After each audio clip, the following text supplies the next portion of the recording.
네, 다시 2부 시작하도록 하겠습니다. 신성범 의원, 손금주 전 의원, 그다음에 배종찬 소장님, 서정욱 변호사 다시 시작하도록 하겠는데요. 자, 여야 모두가 지금 이제 꼬리 자르기식 논란 이걸로 좀 어수선하죠. 야당은 돈봉투 관련 의혹, 그리고 여당은 태영호 공천 녹취록 파문입니다. 자, 이 국민이 객관적인 입장에서 지켜보면 여야 모두 뭔가 좀 사건을 축소하고 뭔가 사건 진위보다는 수습에 좀 골몰하는 그렇게 느껴지거든요. 자, 배 소장님 어떻게 보세요? 네. 그렇습니까? 일단 데이터상으로 먼저 좀 기준을 네. 제시해드려야 될 것 같아요. 아까 말씀드렸던 한국갤럽조사에서 정당 지지율을 보면 국민의힘이 35%, 네. 더불어민주당이 32%입니다. 근데 무당층 비율이 28%로 매우 높습니다. 물론 아직 선거가 많이 남아있기 때문에 선거일과 좀 거리가 있는 시점에서는 무당층 비율이 높긴 하지만 국민의힘 지지율이 올라간 건 다분히 대통령 올라가는 것에 대한 연동된 결과로 보고요. 근데 흥미로운 것은 내년 총선 결과 기대입니다. 여당이 다수 당선돼야 된다 37%, 야당이 다수 당선돼야 된다 49%입니다. 그러니까 야당이 다수가 당선돼야 된다가 12%포인트가 더 높다라는 겁니다. 그러면 이건 여당으로서는 엄청난 위기입니다. 특히 이제 수도권의 이 선거가 매우 결정적일 것이라는 게 내년 총선 전망인데, 자, 여기서 우리가 두 가지 메시지를 볼 수 있습니다. 자, 야당 당선에 대한 의견이 이렇게 내년 총선 구도에 대해서 높은데 왜 49% 비율만큼이나 더불어민주당의 지지율이 안 나올까? 그건 바로 또 돈봉투 리스크에 문제가 있는 겁니다. 이걸 어떻게 극복하느냐가 중요할 수밖에 없고, 왜 국민의힘 지지율은 독자적으로 견인되지 않을까? 그 이유는 또 최고위원 리스크라든지 지나칠 정도로 대통령한테 좀 끌려가는 거 아닌가, 이런 이제 지적으로부터 벗어나야 되겠죠. 지금 이제 꼬리 자르기라는 게 도마뱀 있잖아요. 예. 도마뱀이 이제 그 꼬리를 자르고 이걸 한자로 단미 구생 네, 네. 단 자른다는 거, 꼬리를 네. 자르고 전체의 생명을 구하는 단미 구생. 네. 이게 저는 야당은 꼬리 자르기 맞아요. 왜냐하면 이게 야당이 거기 보면 이게 돈봉투에 보면 현역 의원들 이름이 열 몇 명, 20명 가까이 이름이 나오잖아요. 근데 이분들을 보호하기 위해서 윤관석 의원, 이승만 의원 둘이 탈당하시오. 이게 저는 선당 후사가 아니고 강제 출당입니다. 실제 이재명 대표가 강제로 출당시킨 거예요. 송영길까지. 저는 따라서 이 야당의 돈봉투는 현역 의원 20명 가까이를 구하기 위해서 현역 2명, 송영길 대표까지 출당시키는, 이게 바로 꼬리 자르기예요. 근데 태영호 의원 거는 다르다 봐요. 왜냐하면 이게 태영호 의원 거는 보좌진이 녹음해서 태영호 의원의 음성이 나올 뿐이지 거기에 이진복 의원의 음성이나 청와대 개입이 나오는 게 아니다 말이에요. 따라서 이거하고는 차원이 틀리다 이렇게 봅니다. 예, 송금주 의원님 반박하셔야 될 것 같아요. 그러니까요. 이게 굉장히 전형적인 내로남불인데요. 내로남불. 네. 네, 여야 모두 이게 지금 정치적인 현안이 있고, 사실 이 문제에 대해서 여당이든 야당이든 굉장히 적극적으로 봐야 되고 적극적인 조치가 필요하다고 생각합니다. 뭐 이제 민주당 입장에서는 돈봉투 사건이 굉장히 가슴 아픈 일이고 이 부분을 그냥 넘어갈 수는 없는 것이고, 이 부분을 뭔가 적극적인 조치가 필요한 건 맞습니다. 그리고 그 과정에서 뭐 송영길 전 대표나 또 윤관석 의원이나 이런 분들이 탈당을 하지 않았습니까? 그럼 1차적으로 이런 탈당하는 조치들이 일어났는데 그 부분에 대해서 꼬리 자르기라고 하시면, 그러면 여당은 뭐 했습니까? 뭐 액션이 있습니까 지금? 뭐 우리 김재현 의원이나 태영호 의원이나 이런 분들에 대해 계속 뭐 막말을 일으키고 목리를 부리는 과정에 있는데 그에 대해서 여당 차원에서 어떤 적극적인 조치를 했습니까? 저는 오히려 좀 답답한 것이 대통령에게 반하는 그 의견을 적극적으로 제시한 네. 이준석, 유승민, 나경원, 안철수 네. 이런 분들은 어느 순간 갑자기 사라져 버려요. 네. 근데 그런 조치들은 적극적으로 하면서 당에 이렇게 큰 부담을 주는 이런 녹취록 파문을 일으키는 이런 분들에 대해서는 그냥 소리 없이 그냥 넘어가려고 하는, 그게 진정한 꼬리 자르기 아닙니까? 그리고 어떤 조치를 한 거에 대해서 꼬리 자르기라고 하시면서 여당 차원에서 이런 문제에 대해서는 조치를 정확하게 하지 않고 계속 뭉적거리는데 왜 그 부분에 대해서 지적을 못 하는가? 좀 답답한데요. 지금 현재 국민의힘이나 민주당 모두 당 내부 정리 작업 중인 거죠. 현실적으로 보면. 그러니까 내년에 4월 10일 날 열리는 제21회 국회의원 총선거를 앞두고 내부 청소 중이다, 내부 숙정 작업 중이다. 뭐 그거는 뭐 맞는 부인할 수 없는 사실일 것 같은데 둘 다 또 같은 공통점은 당내 권력 투쟁에서는 도움이 됐던 당내 강경 그 지지자들과의 약간 거리두기가 필요한 시점이 온 거예요. 그렇잖아요. 민주당은 이른바 개딸들로부터의 독립, 어떻게 보면 자율성 확보가 더 중요해진 시점이 돼서 그걸 갈등을 겪고 있는 거고, 국민의 입장에서 보면 정광훈 유로 대표되는 이런 아스팔트 우파로부터의 또한 거리 확보가 된 거다. 당내 권력 투쟁 과정에서는 그들의 도움이 필요했지만 내년 선거를 앞두고는 거리두기가 필요해서 적절하게 거리를 두는 과정이다. 그리고 또 하나는 제가 민주당을 뭐 공격할 의도는 별로 없는데 다만 이 문제는 앞으로도 계속 커질 문제가 현역 의원들 이름이 계속 나오는 것도 있지만 이게 2021년 5월 달에 송영길 대표가 될 당시 2심 송심 논란의 연장선상에 있는 거예요. 네. 그때 21년 5월 달에 송영길 대표가 되고 5달 후인 10월 달에 결국은 이재명 경기지사가 대통령이 된 이 과정을 지금 돌이켜 보면 돈 봉투가 있었구나, 조직용이 동원됐구나, 이 점에 대해서 현역 의원들이나 당협위원장이 그 당시 그랬구나는 그걸 가지고 쳐다보고 있다. 그게 나타난 게 박가원 원내대표의 당선 아니겠느냐 본다면 내부 갈등 요인은 국민의힘보다는 민주당이 더 큰 거예요, 이 대목. 근데 저는 뭐 더불어민주당은 더불어민주당으로 볼 일이고 국민의힘은 심상치가 않은 거죠. 왜냐하면은 지금 끌어들여야 될 외연 확장성을 위해서는 중도나 무당이나 또 청년이 흡수가 돼야 되는데 중도하면 이제 안철수 의원입니다. 근데 안철수 의원이 어느새 사라지고 요새는 이 유행어도 안 나와요. 실망입니다. 이 유행어도 안 나옵니다. 그 이야기는 아무 말 하지 말라니까. 네. 그것도 대통령실의 정무수석이. 그러니까 저는 뭐 조금 더 설명을 드릴 텐데 저는 정무수석을 우리 이 신 의원님께서 하셨으면 좋겠어요. 왜냐하면 이게 이진봉 정무수석이 뭔가 행보를 하면 이게 정무 경색이 돼요.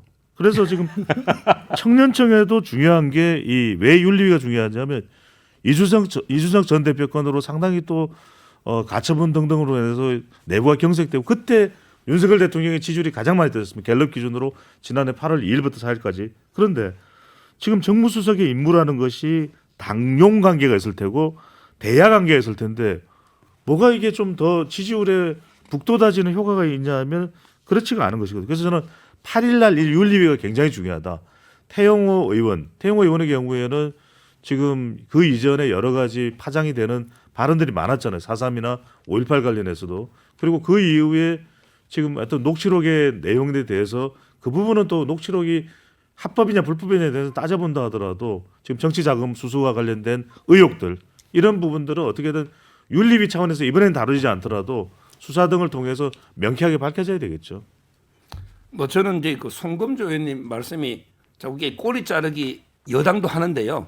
이게 저는 안 맞는 게 김재원 의원은 본인이 부적절한 발언을 해서 징계하는 겁니다. 도저히 몸통이 누굽니까? 우리가 정강훈 목사를 보호하기 위해서 꼬리 자르는 게 아니잖아요. 개념이. 네. 정강훈 목사가 몸통이 아니란 말이에요. 저는 정강훈 목사님하고도 불가근 불가원 거리는 좀 두야 됩니다. 지금 그렇지만 이게 그 몸통은 아니다 말이고. 그리고 태영호 의원도 마찬가지예요. 본인이 과장이고 거짓말을 했잖아요.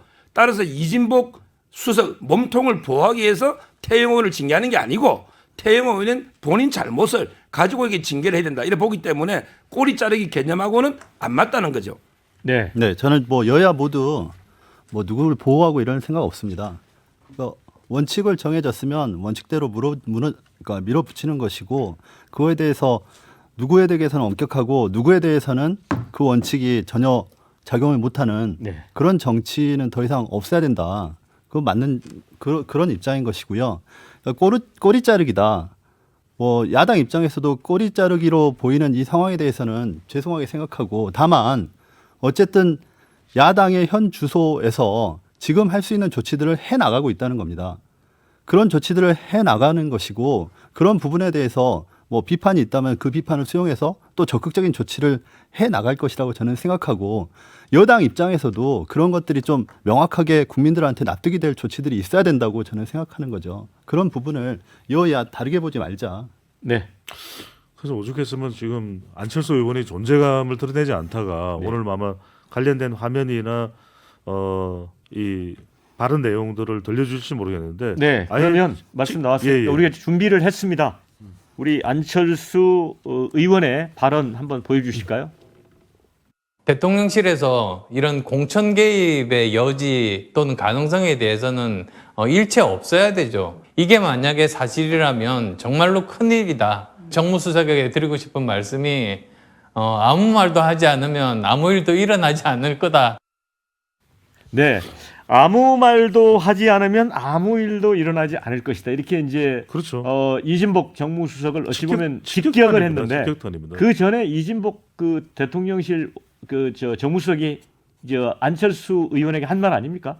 되돌려 준 거죠. 안철수 의원에 대해서 네. 뭐 직접 한 말은 아니죠. 직접 한 말이 직접 한 말인가요? 네. 그러면은 이건 진짜 아니 전당대회를 앞두고 정말 치명적인 영향을 네. 줄 수밖에 없는 것이었고요. 네. 그리고 또 하나는 지금 오죽했으면 겉으로는 드러내지 못하고 있지만 이진복 정무수석에게 직격탄을 날린다는 것은 안철수 의원도 물론 표면적으로는 그렇게 이야기는 안 할 겁니다. 상당히 대통령의 국정 운영에 대해서 불만이 가득 차 있다 이렇게 봐야 되는데 저는 아까도 말씀드렸습니다. 무엇보다도 내부 소통이 중요한데 내부 소통이 지지율 한 5에서 10% 좌우하거든요. 그런데 지금 내부도만과 소통이 안 돼. 이런 정도가 되면 적어도 윤석열 대통령이 이진복 정무수석에게 그냥 내건하시라 이렇게 이야기를 하는 게 아예 그리고 문서 작업을 주로 하시라. 왜냐하면 발언을 하면 자꾸 파장이 있으니까 그렇게 하는 것이 오히려 더 지침을 분명하게 해주는 것이 아닌가라고 생각할 수가 있는 것이죠. 네.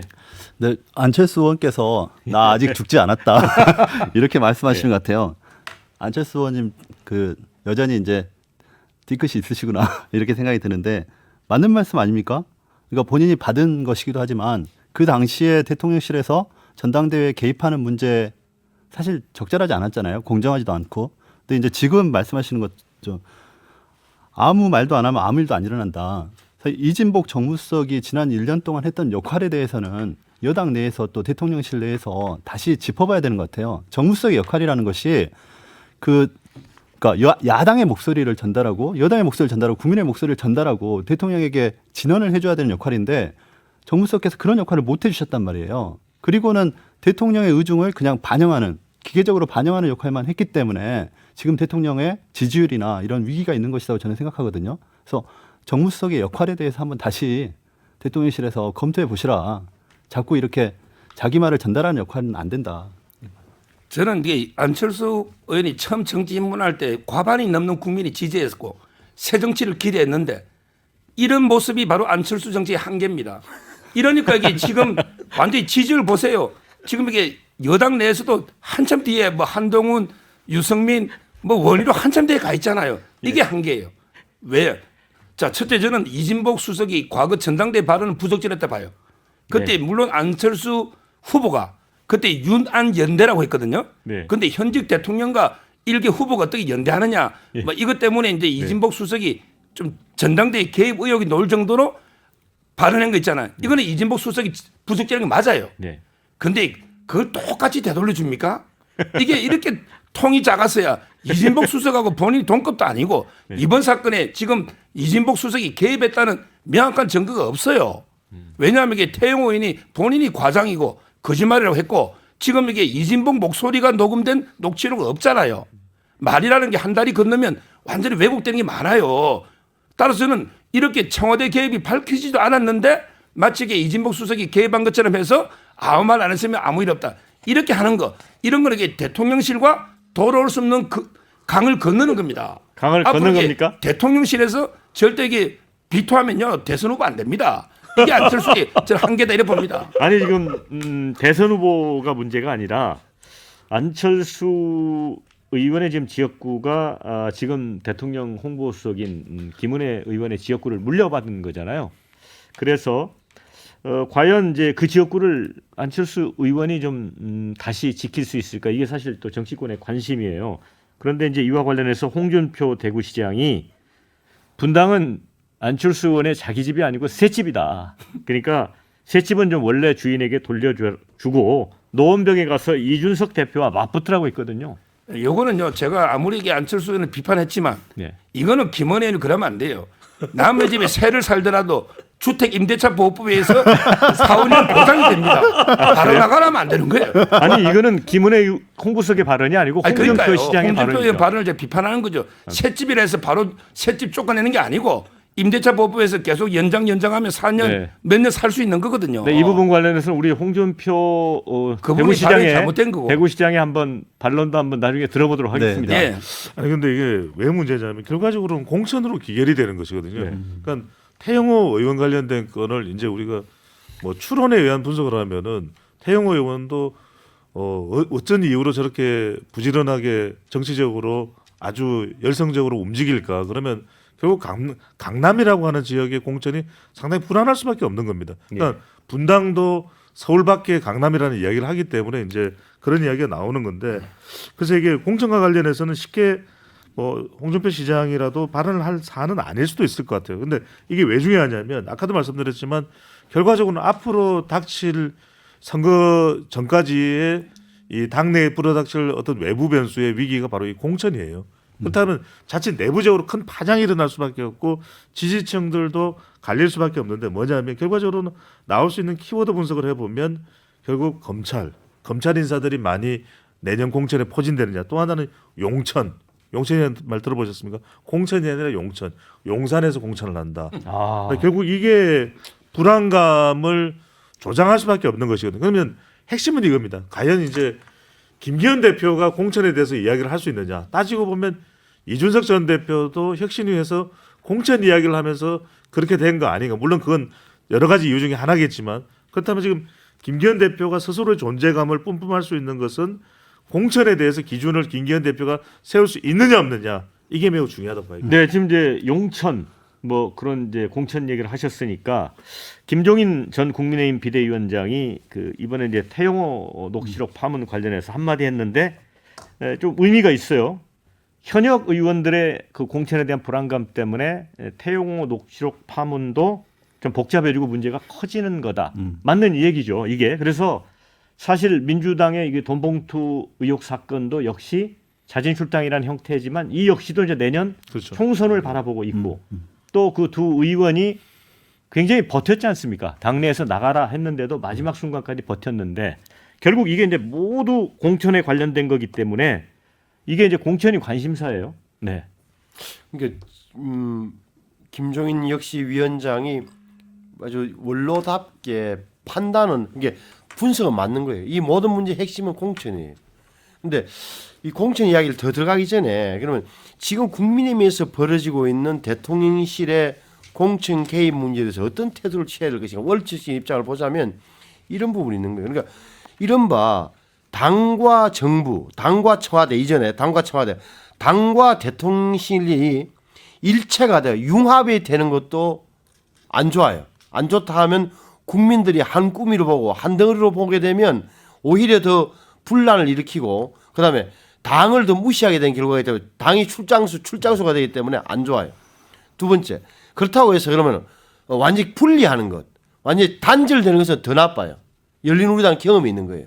따라서 적절하게 가야 된다. 적절하게라 하면 지금까지 역대 정부 해왔던 대로 대통령실의 개입을 최소화하는 거예요. 소리 소문 없이. 맞습니다. 조용히 네. 암묵적으로 비하인드 씬 그러니까 마쿠에서 처리했던 거예요. 정무수석을 통해서 막판에 대통령실에서 원하는 명단을 가져와서 당 대표와 공천관리위원장과 상의하여 소리 없이 했던 게 역대 정권이 해왔던 거예요. 다만 이 정부는 이상하게 검사들 문제라든지 대통령실의 장악력 문제가 나오면서 말이 많아진 거는 불안한 요소는 분명한 거죠. 여당의 공천 문제가 쉽지 않을 것 같습니다. 대통령실이 가만히 있기가 어렵죠. 현재까지 1년 동안 해온 그런 기존의 입장에 비춰보면 공천 과정에 굉장히 적극적으로 개입할 것이고 그것이 그냥 조용하게 처리되는 것이 아니고 드러내서 처리될 것이기 때문에 여당 내에서 굉장히 시끄러울 것이다. 저는 안철수 분당 출마 부분과 관련해서 그 홍 시장이 말씀하시는데 홍 시장이 요새 좀 감을 잃으시는 것 같아요. 그러니까 자꾸 예전에 홍카콜라 할 때 그런 발언이 아니고 네. 간보기 하시는 그러니까 대통령실하고 계속 간보기 하시는 그런 발언을 하시는데 좀 아쉬운 부분이고 어쨌든 현직 대통령하고 각을 지는 여당이든 야당이든 각을 지는 정치인이 나중에 후보가 될 가능성이 높지 않습니까? 네. 그래서 안철수 의원의 입장에서도 그런 견지를 계속 하는 것이 아닐까. 만약에 분당에서 어쨌든 출마가 되지 않고 용산의 개입에 의해서 어려워진다고 하면 안철수 의원의 입장에서는 또 새로운 길이 열릴 것이다. 이렇게 보고 저는 뭐 여당이든 야당이든 공천 문제에 있어서 누가 자유로울 수 있겠습니까? 그 야당도 뭐 복잡하지 않습니까? 그렇습니다. 네. 뭐 야당도 지금 공천이 일종의 이제 친명이냐 비명이냐 이렇게 이제 세력 싸움의 이 또 징조도 나오고 있는 것이거든요. 결과적으로 이 공천이 지지율뿐만 아니라 많은 사람들이 이제 묻고 있는 것이 데이터 전문가니까 신당이나 제3세력 가능성 어떻게 저는 총선 전에 오히려 높지 않다고 봅니다. 그런데 제가 쭉 지난 데이터들 분석해 보면 총선 이후에 저는 분당과 새로운 세력이 나올 가능성이 오히려 있다고 봐요. 총선 이후에 예, 총선 예. 이후에 왜냐하면은 총선의 결과에 따라서 더 이상 같이 할 수 없다라는 것이 뚜렷해질 수 있거든요. 그러면 이판사판이다. 우리는 우리 결기로 가겠다. 그래야 26년에 지방선거와 27년에 대선을 대비할 수가 있거든요. 근데 문제는 뭐냐면 이 공천이 결국 이렇게 막대한 영향을 준다면 저는 세 가지의 기준을 세우면 됩니다. 첫 번째는 당원. 이 공천을 당원한테 돌려주십시오. 당대표나 또는 여당의 경우에는 대통령실이나 또 야당의 경우에는 뭐 친명이 이른바 좌지우지할 수 없다는 걸 분명히 하면 되고 두 번째로는 원칙이 있어야 됩니다. 아니 이게 공천할 때마다 원칙이 다 달라져요. 세 번째는 뭐냐면 좀 투명하면 됩니다. 투명해서 정말 티끌 하나 이 먼지가 침투되지 못하도록 그렇게 하면은 충분히 가능한데 일종의 반도체 기법을 사용을 해야 되죠. 근데 그게 안 된다 그러면 저는 계속해서 자중질환 경청은 동지할 일이 생길 수밖에 없다고. 네, 이제 시간이 많이 남지 않아서 이제 마무리 말씀 듣도록 하겠습니다. 한 30초쯤 주어 질 텐데 좀 마무리 말씀보다 일단 예. 그 대통령이 이제 취임 1년을 이제 곧 앞두고 있고요. 그래서 또 향후 이제 대통령이 성공해야 나라도 성공하는 거 아니겠습니까? 그럼요. 그 여야를 떠나서 그래서 한 몇 점 정도 100점 만점으로 점수를 주실 건지 각자 짤막하게 말씀하시고 앞으로 꼭 이렇게 해서 성공했으면 좋겠다 이런 좋은 아이디어 있으면 말씀을 듣도록 하겠습니다. 먼저 우리 서정욱 변호사님 뭐 점수는요. 예. 뭐 제가 밝히시지 않아도 됩니다. 네. 예, 저는 왜 밝히면 안 됩니까? 저는 이제 한 90점 전체적으로 90점. 주고요. 네. 외교는 한 100점을 주고 싶어요. 네. 외교는 그다음에 이제 앞으로 성공적인 국정을 위해서 꼭 필요한 말씀 한 마디만. 짝. 뭐 오히려 이게 야당한테 하고 싶어요. 야당한테 네. 한 번도 이게 이재명 대표나 야당은 한 번이라도 이게 대통령 선거에 승복한 적이 있는가? 네. 이걸 저는 제기. 네. 거기서 계속 불복하고 지금도 이게 탄핵 네. 촛불하고 네. 지금도 이게 계속 대통령을 인정 안 하잖아요. 네. 저는 이게 깨끗한 승복 다음에 소통이 온다. 네. 이런 시간상 하고 우리 손 의원님 점수하고 뭐 바라는 점. 제가 점수를 주면 너무 박하게 줄 것 같아가지고. 괜찮습니다. 뭐. 네. 네, 대통령께서 지금 34점 받고 계시지 않습니까? 지지율로. 34점. 저는 우리 대통령이 적어도 60점 이상의 대통령이 될 수 있는 자질이 네. 있다고 생각합니다. 그래서 좀 더 본인이 전문가가 아닌 점을 인정하고 야당의 목소리, 네. 정부 내의 목소리, 여당 내의 다른 목소리를 좀 들어주시라. 그러면 충분히 50점 네. 넘어갈 수 있습니다. 신 의원님도 짧게. 예. 예, 이게 윤석열 몇 대통령이- 점입니까? 몇 점? 윤석열 대통령이 갖고 있는 장점이 기대했던 장점 중에 하나가 통이 클 것이다. 덩치만큼이나 포용력이 있을 거다. 가장 중요한 것은 사람 쓰는 문제에서 지금까지 보여준 인상기가 뭐냐면 편한 사람, 마음에 드는 사람, 좋은 소리 할 사람만 쓴다는 이 인재 문제에 대해서 굉장히 좀 더 열린 마음으로 대했으면은 네. 점수가 팍팍 올라. 네. 거기까지 지지율이 너무 낮고 심각합니다. 결국 저는 몇 이런 점입니까? 말씀드리고 싶은 것이 지지율 상으로 보면 뭐 40대 40%대도 안 되는 수준이잖아요. 중요한 건 저는 강조하고 싶은 것은 소통이 모여야 대통령이 되거든요. 예. 잊지 말아야 될 것입니다. 네. 자, 오늘 토론은 여기서 마무리 짓고요. 그 재산이 이제 15억 원이던 김남국 더불어민주당 의원이 가상화폐 위믹스 코인을 최고 60억 원어치 보유했던 것으로 이제 언론에 보도가 됐습니다. 자, 이와 관련해서 김 의원은 가상화폐 재산 변동은 물론 재산 공개 대상에서 제외되어 있기 때문에 자세한 말씀 드릴 수 없다. 보유했다 안 했다 자체에 대한 사실 여부도 확인해 드릴 수 없다. 이렇게 밝혔습니다. 어찌 보면 좀 참 애매한 답변인데요. 자, 그런데 김 의원은 법사위 소속의 국회의원입니다. 공직자죠. 세비를 받는.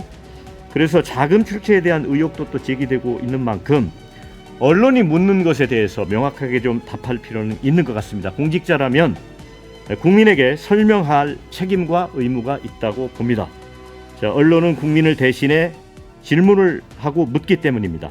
자, 보유한 적이 없으면 그냥 없다 이렇게 부인하면 될 것입니다. 시사 1번지 여기까지입니다. 저는 다음 주 월요일 11시에 찾아뵙겠습니다. 오늘 수고하셨습니다. 고맙습니다.